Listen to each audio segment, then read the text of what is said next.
On May 1, 1893, 27 million people stood in line to walk through the gates of something that should not have existed.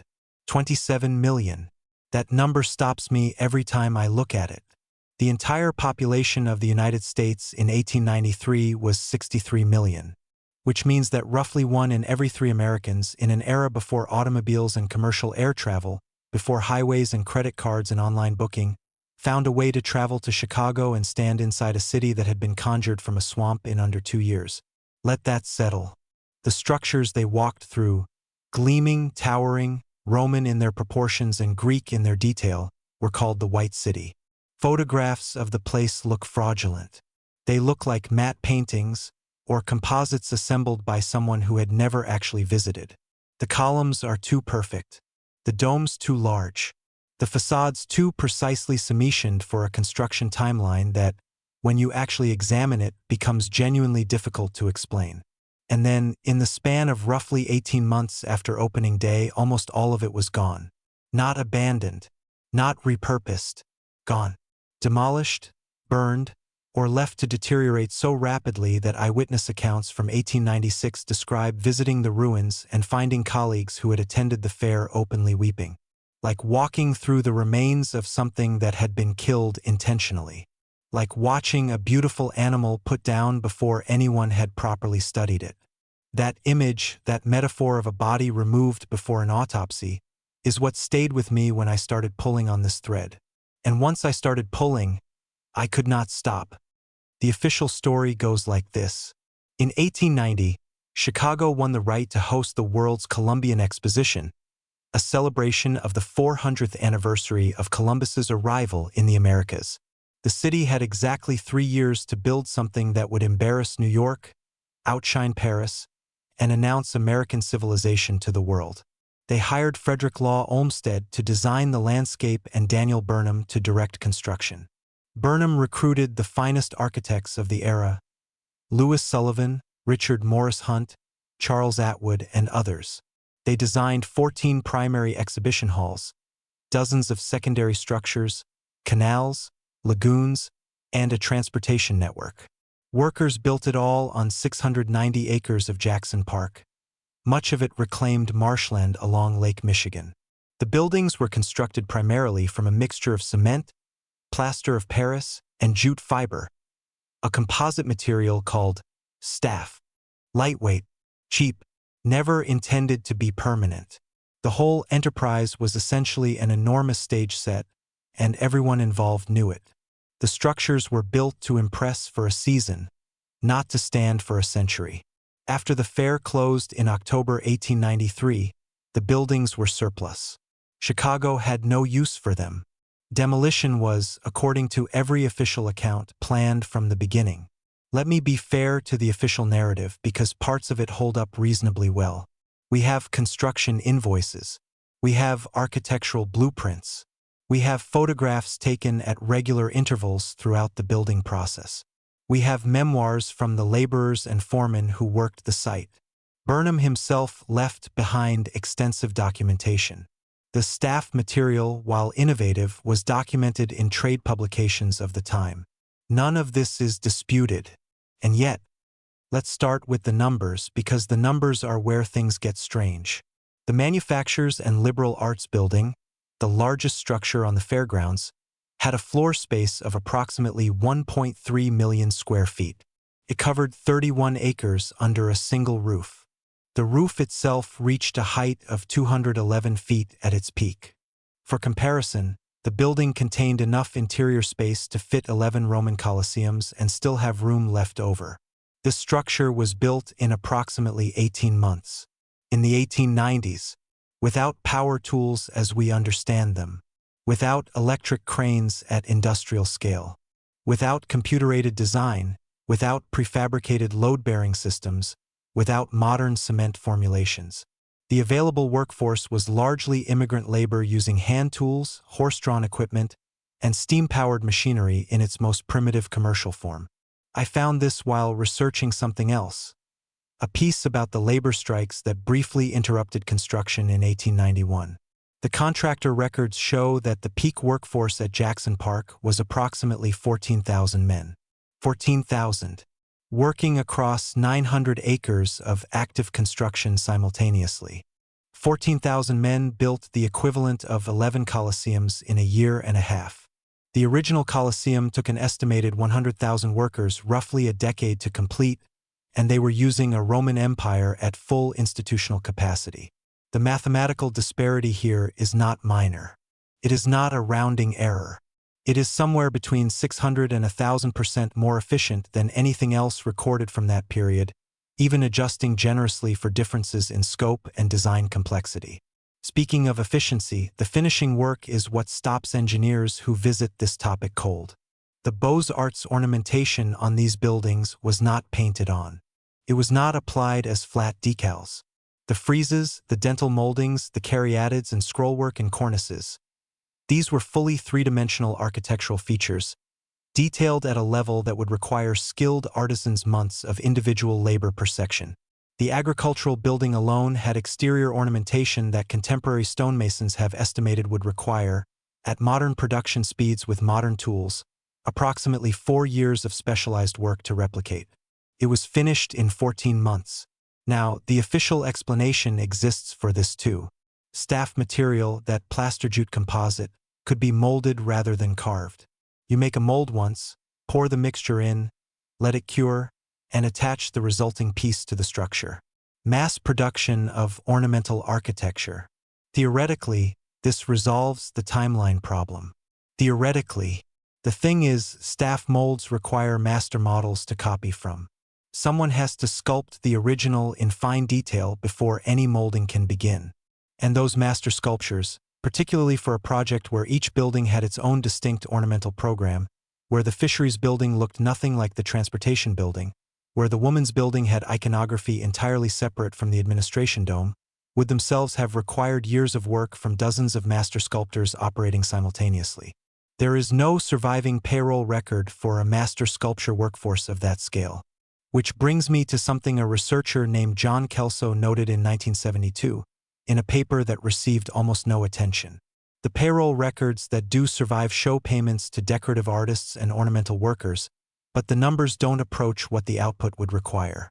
The labor accounts for approximately 40% of what the visible ornamentation would demand.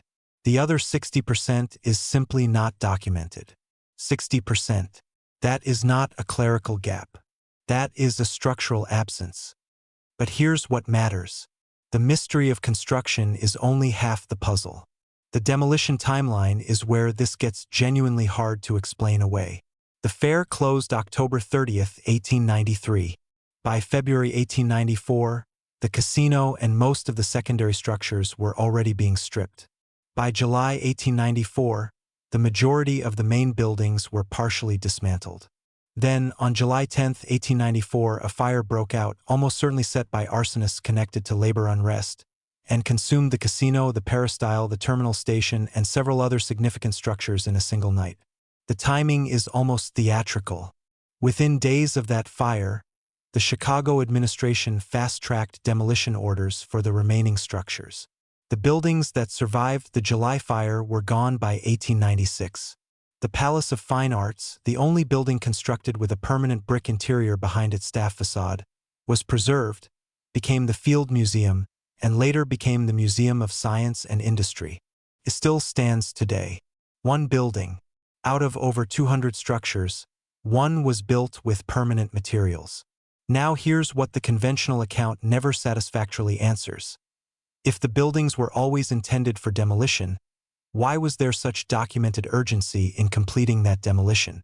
Burnham's own correspondence from late 1893 shows something close to anxiety about the pace of teardown. He wasn't writing the way someone writes about a scheduled cleanup. He was writing the way someone writes about a problem that needs to disappear. The city of Chicago turned down multiple serious proposals to preserve the fairgrounds as a permanent exhibition campus. Proposals backed by wealthy donors and civic associations with real funding. Frederick Law Olmsted himself supported at least one preservation effort. The proposals were rejected quickly, with reasoning that contemporary observers found inadequate. Why the hurry? Let me show you something that the photographic record preserves that the written accounts tend to gloss over. In the images taken of the buildings under active construction, not the finished exteriors but the mid-construction photographs, something appears in the backgrounds that takes a moment to register. The scale of the pre-existing earth formations at Jackson Park, particularly in the northern sections, is inconsistent with what we know about the reclamation work that supposedly preceded construction. Surveyors brought in to prepare the site described, in 1890, a flat marshy plain requiring significant fill work before any foundation could be laid. Standard procedure for lake-edge construction of this era. But photographs from early 1891, before the major construction phase officially began, show earthwork formations at the site that appear already graded, already shaped, already contoured in ways that suggest prior human modification. Not natural marsh topography, not fresh fill, something that had already been worked. I want to be careful here, because this is where we enter genuinely contested territory. Mainstream historical consensus says this is explainable, that early site preparation happened faster than the popular timeline suggests, and that photographs are sometimes misdated. These are legitimate counters. But here's the thing. A historian named David Hatcher Childress and, separately, a researcher working out of the University of Chicago's urban archaeology program in the 1990s both flagged the same anomaly in the earthwork photographs without knowing about each other's work. Two separate people, arriving at the same unease from different directions. Maybe I'm seeing patterns where none exist. But there is a broader story here that the White City sits inside, and pulling back to see that frame is where the pattern becomes harder to dismiss as coincidence. In the late 19th century, a particular aesthetic swept through major American cities with a speed and uniformity that urban historians find puzzling. Between roughly 1870 and 1900, an enormous number of large neoclassical structures appeared across the continent: train stations, post offices, courthouses, civic buildings, hospitals, all exhibiting architectural features that required advanced stone cutting and ornamental fabrication. Some of these buildings, particularly in the Midwest and parts of the South, appear in documentation before the establishment of the architectural firms credited with designing them, which is either sloppy record-keeping or something else. The 1893 fair's architecture didn't emerge from nowhere. It emerged from a tradition that was already deeply established, already technically sophisticated, already capable of outputs that strained the available explanations. The fair was, in many ways, the apex of this tradition. A show of maximum capacity. And then it was erased. Speaking of things being erased, the staff material itself is interesting in this context. Staff, we're told, was the medium specifically chosen because it was temporary. It would not endure. Within years of construction, without active maintenance, staff structures deteriorated rapidly. The material was described in contemporary accounts as friable, prone to crumbling, particularly in Chicago's harsh winter climate. If that's true, then the buildings were always decaying from the moment they were finished. Which means the demolition wasn't really demolition. It was a formalization of something that was already happening. The structures were consuming themselves from the inside. That image again. That sense of something designed not to leave evidence. Maybe this is overreach. Maybe I'm connecting threads that don't connect. But here's what I keep returning to. When you look at the staff material as it was actually used, not the textbook description but the physical record, you find that it performed far better than its official characterization suggests. Buildings made from staff at the 1901 Pan American Exposition in Buffalo lasted in reasonably intact condition until deliberate demolition years later. Some staff structures at regional fairs from the same era survived, in neglected condition, for decades. The material was more durable than the official account of the White City implies. So why did the White City structures go so fast? And why, when Chicago officials were asked about the pace of deterioration in the surviving structures through 1894, did several of them give responses that were, at minimum, strangely evasive? The timeline isn't subtle. Maybe the buildings were simply overbuilt for their foundations. Staff on Marshville, through a brutal Chicago winter, perhaps failed faster than anyone expected. Maybe the construction workforce found ways to hit impossible timelines through innovations that simply weren't documented. proprietary methods that foremen kept off the record to protect their competitive advantages. Maybe the demolition urgency was political. Labor unrest, the financial panic of 1893, a city anxious to move on from a moment that had already turned complicated. Maybe I'm seeing patterns where none exist. Maybe the sheer scale of what Burnham's team accomplished was simply the product of extraordinary human effort in extraordinary circumstances. 14,000 people working with a ferocity and focus that left almost no room for the ordinary pace of things. Maybe the photographic anomalies are misdated. Maybe the payroll gaps are clerical. Maybe the demolition urgency was administrative anxiety and nothing more sinister. Maybe. But 27 million people walked through those gates and saw something that has not been replicated in any subsequent World's Fair. Not in scale. Not in visual coherence. Not in the sheer overwhelming effect that eyewitness account after eyewitness account describes as producing something close to shock. Not the excitement of novelty, but the disorientation of encountering something that seemed to pre-exist its own construction. L. Frank Baum attended the fair and reportedly used it as direct inspiration for the Emerald City. Not coincidentally, his Emerald City was also a place that turned out, on closer examination, to be something other than what it appeared. Beautiful, immense, carefully presented, and controlled at its center by someone who very much needed you not to look behind the curtain. And once you see it, you cannot unsee it.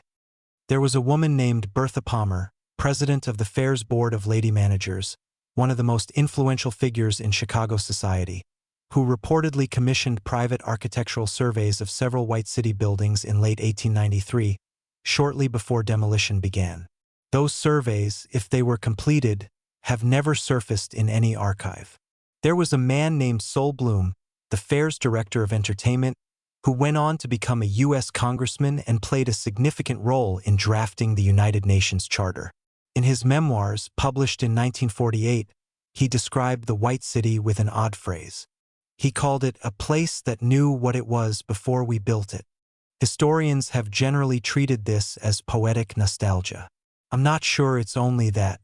The last photograph taken of the main fairgrounds in intact condition, not the ruins, not the construction, but the completed campus during its brief operational life, was taken on October 28, 1893, 2 days before closing.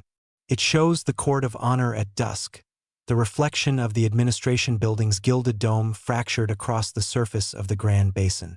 The man who took it wrote in his journal that night that he felt he was photographing the memory of something, not the thing itself. That the place had already, in some way he couldn't explain, begun to disappear. 2 days later, the gates closed. 18 months after that, the structures were, for all practical purposes, erased. We built something in Chicago in 1893 that 27 million people traveled to witness, that left its observers struggling for language, that was constructed at a pace no one has credibly replicated, that was demolished with a haste no one has fully explained, and that left behind exactly one permanent structure and a very large silence. What we made is less mysterious to me now than what we chose to forget.